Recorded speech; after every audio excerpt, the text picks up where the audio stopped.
It all started in 1988. I graduated from high school. I'd been loading trucks with UPS for a year or two, and my buddy Kenny Hobbs, every time he had anything for sale, I bought it. It was a lawnmower, a weed eater, a radio system, a motorcycle, a pressure cleaner, and maybe a girlfriend or two.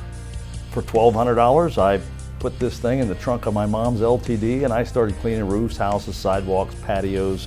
I was only 18, and so I grew a mustache just to look a little older, and so I'd have a little more credibility when I went in neighborhoods and knocking on doors.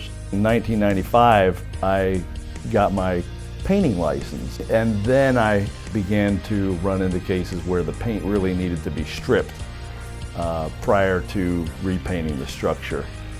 I saw a paper ad for a 10,000 PSI machine from New Mexico. He came by our house and he wanted to demonstrate it, so he said it would cut through plywood. So I went and got a piece of plywood, it cut through the plywood, and lo and behold, cut through the asphalt as well, but we won't talk about that now. It was a fairly quick transition from 10K to 20K, and when we got into 20K work, it really started opening up some doors where water treatment plants and even doing some concrete cutting. When we bought the 20K machine, that's when we really started doing a lot of surface preparation, coating removal type of work. In 1996, we did the first stripe removal job. It was a bridge deck in West Palm Beach, and the bridge was all of maybe 150 feet long. Did it with 20K with guns, and when we were done, the contractor said, "What do I owe you?" And I said, "What's it worth?" He said $800, and I literally about fell over. But there was a certain genre of work that machine just wouldn't handle. We were doing a job at Miami Airport and realized that I really had to make the 40K transition. And I bought that first 40K machine in 1997. I remember standing in the parking garage there with an NLB salesman, Mark McGinnis, and the machine wasn't living up to what I thought that it would do. And I had spent $140,000. At the time, I was renting a house for $165 a month.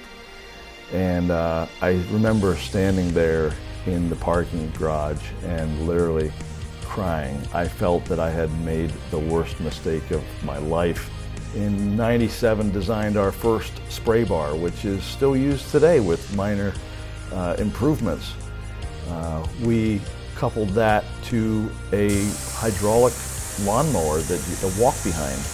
It was difficult to steer, but the even speed control was really important. Eventually that was just a lot of work, so we mounted to a riding lawnmower, and then eventually that really was still so messy that realized we needed to mount a pressure washer to wash the debris off to the side and prevent it from re-sticking. Then eventually we realized that we really need vacuum, we need a dry process. That was a big turning point. We were doing work at a military base near Key West, and we looked like a train. By year 2000, we were doing about $500,000 a year in revenues, and having grown up in trailer parks, we were doing quite well, but I felt like there were factors, things holding us back, and that's when my buddy Scott Fay invited me to this class called The 21 Irrefutable Laws of Leadership by John Maxwell. And that material changed my life. I quickly shifted my focus towards identifying, attracting, and hiring the right people. We found a new building and hired a full-time salesman, and within a few weeks, and Todd Holden took us to $2 million a year in just a few short years. Then we found Donna. When I started here, there were about 4 of us in the office. I've watched the company grow. And then Phil. I was looking for a new opportunity. And wow, what a ride. Little did I know, it would take me around the world. I hadn't had the thought to sell the machines, but I went to this trade show in Fort Lauderdale, and our competitor from Tampa was there, and he had this tractor on the show floor, my invention. And within seconds, I identified 2 people leaving their booth. I followed them, and there's this guy, with a briefcase, and he chases us down and says, "I can build you a machine." We said, "Oh, who are you?" And he said, "I'm James Crocker." And we said, "Okay, that's nice. Where's your booth?" "I don't have a booth, but I can build you a machine." I knew I had to start selling, and to do so, I needed to get rid of some of the duct tape. There was a lot of duct tape in those days, and the word contraption came to mind. We needed a machinist for rapid prototyping, and Frank Vaughn was just coming off the mission field. We needed a marketing guy to build a website and make brochures and take us to trade shows. So James gave me 90 days to build a website, a brand, and sell the first truck. It was all I could afford. We hadn't sold a machine in 90 days, but I was sure encouraged with where we were headed. Then we needed a full-time designer. James comes in, white-knuckled, hands filled with papers and photos and everything. He says, "I need a designer that can help me sell these trucks." And I stood up out of my chair and I said, "It's me." In late 2004, a gentleman called with a very strong English accent. I first saw the Stripe Hog on the internet and I didn't believe what I was seeing. So I called up James and I said straight away, I said, "If that's real, I'm going to buy one." So, and he just laughed and said it is real because I didn't believe that what I saw. So I flew over 2 days later and sure enough it was true and I bought one straight away. And we did our first trade show in 2005 and we won the Innovation of the Year award. And then Doug Dolinar bought, and then PLP bought, and soon we had 10 trucks on order. And the little shed I'd built behind my house to build trucks, it wasn't sufficient. And so Steve Addison loaned me 550 grand on a handshake. I've even traveled with James to England, where when he was trying to make his first international sale, sitting around a table that had been prepared for us by the buyer's wife, and James starts off the song "Pickup Man." That seemed to work very well because he sold a lot of trucks to Wayne Johnston since that time. Dave Dorsett joined, and we started chasing international sales, and man, could Dave tell some stories. I remember meeting up with James at the Berlin airport, and everyone else was coming out of customs and immigration with suitcases and with luggage carts with suitcases on them. James came out with a luggage cart with a 150-pound chunk of asphalt on it. On that chunk of asphalt was a sample of line removal via water blasting. We took that chunk of asphalt to Dresden, to the U.S. Embassy in Berlin, to the U.S. Consulate in Dusseldorf, to Hanover, and then back to Munich.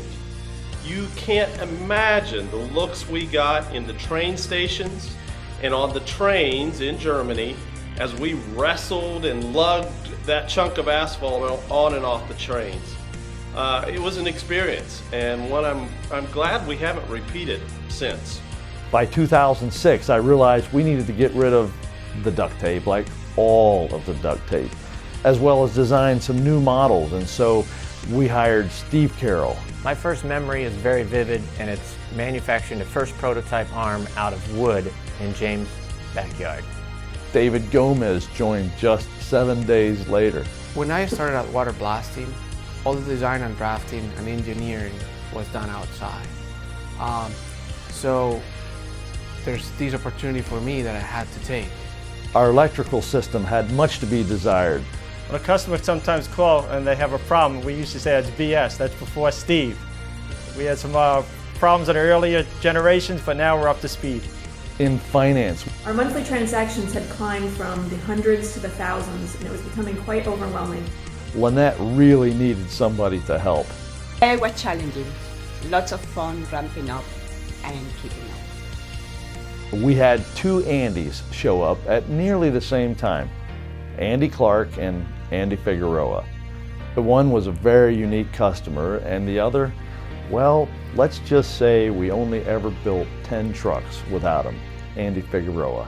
Then I was really losing the ability to spend much time in the service business, and so we hired Robert. To the outsider that arrives and takes a look at it, you see a company that was different than everything else around it. It differentiated itself. with a level of excellence. Robert leads the service business today, and we clean every major runway in the state of Florida and quite a few in other parts of the world as well. .com still serves as the incubator for improvements to the product. Soon we were selling machines all over the world, and someone had to train. I've flown over 800,000 miles, trained over 200 operators in over 25 countries in my tenure here. It's been a challenge and a great privilege. In 2008, we received an inquiry from Pittsburgh International Airport about buying a Stripe Hog. They were the first airport to buy. It took a year or two and a few trade shows, but soon it was like dominoes. Denver, Dallas, Houston, Mumbai, San Juan, JFK, Seattle, Omaha, Vegas.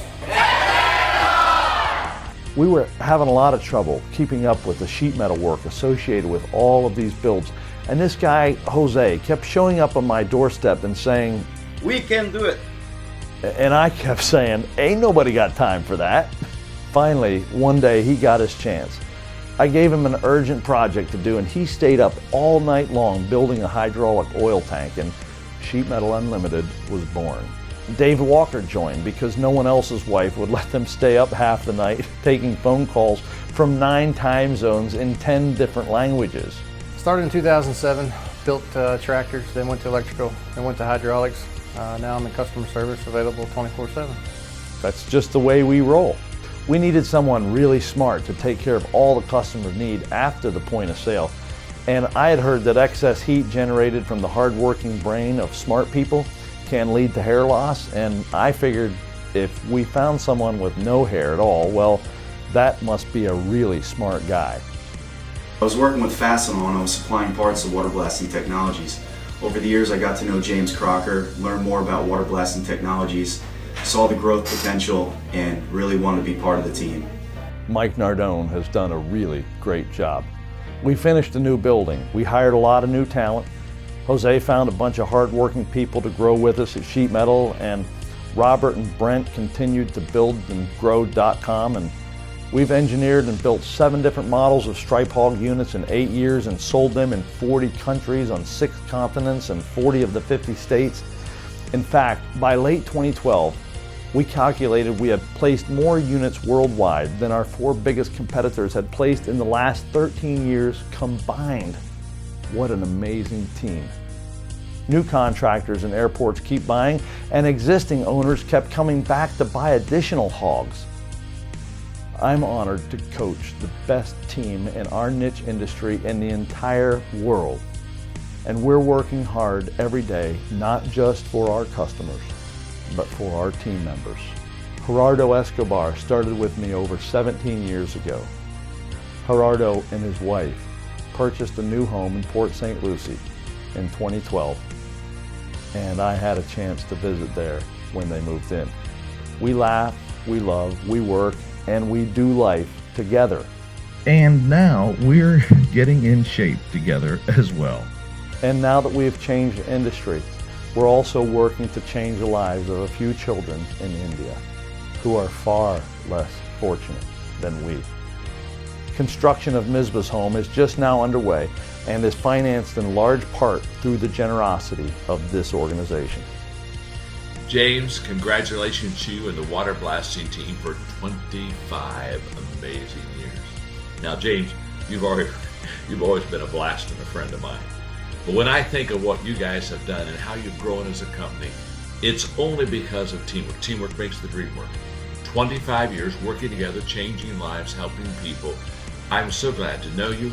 I'm so glad to be a little part of your success through some of my materials and books, and may the next 25 be the greatest you've ever had. To all my fellow hoggers, I'm still not satisfied with where we are, but I sure am encouraged with the direction we're heading.